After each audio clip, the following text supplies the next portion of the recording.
Hi. என்ன பேச போகிறேன்னு பார்க்குறீங்களா?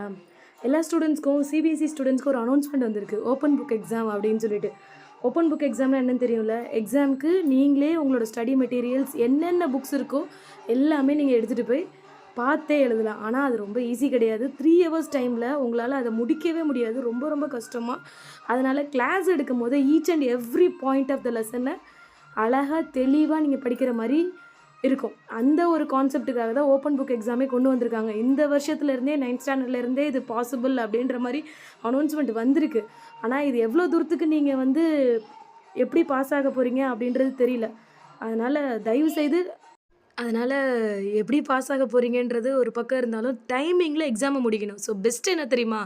புக்கு ஒரு ஆஸ் எ ரெஃபரன்ஸ் தான். ஏதோ ஒரு பாயிண்ட் தெரியல, எப்படி நீங்கள் எக்ஸாமுக்கு ப்ரிப்பேர் ஆகிட்டு போவீங்களோ அதே மாதிரி ப்ரிப்பேர் ஆகிட்டு போகிற பசங்களுக்கு இந்த எக்ஸாம் ஈஸியாக தெரியும். ஸோ ரெஃபரன்ஸ்க்கு இந்த பாயிண்ட் இந்த இடத்துல இருக்குன்றது உங்களால் டக்குன்னு எடுத்துகிட்டு எழுதவும் முடியும். அதனால் 10 மார்க்கு இவ்வளோ ஆன்சர் இருக்குது அப்படின்லாம் நீங்கள் குழம்பிடக்கூடாது பிள்ளைங்களா. அழகாக 10 பாயிண்ட்னா பாயிண்ட்டுக்கு ஏற்ற மாதிரி கான்செப்டாக எழுதணுன்றதுக்காக தான் இதெல்லாம் கொண்டு வராங்களே. ஸோ தெளிவாக இருங்க, கண்டு பயந்துடாதீங்க. அடுத்த வருஷம் 10th நம்ம எப்படி கோப்பப் பண்ண போகிறோம் அப்படி இப்படின்ட்டு எதையுமே யோசித்து பேம்பரிங் ஆகாதீங்க. ஃப்ரீயாக இருங்க, தெளிவாக படிங்க. அதனால் ஈஸி தான். ஆனால் பசங்க நினச்சிருவாங்க, புக்கு தானே மச்சான், புக்கு எடுத்துகிட்டு போய் பாஸ் ஆகிடலாம் அப்படின்ற கான்செப்ட்லாம் கிடையவே கிடையாது மச்சான்.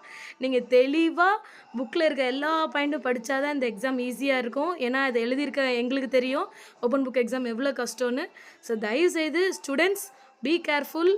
பயப்பட வேண்டாம். தெளிவாக புக்கை நீங்கள் தெளிவாக ப்ரிப்பேர் பண்ணுன்றதுக்காக தான் இந்த இப்போ கான்செப்டே கொண்டு வந்திருக்காங்க சிபிஎஸ்சியில். அதனால் இந்த வருஷம் உங்களுக்கு ஒரு ட்ரையலாக இருந்துச்சுன்னா நெக்ஸ்ட் 10th உங்களுக்கு செம்ம ஈஸியாக இருக்கும். So all the best.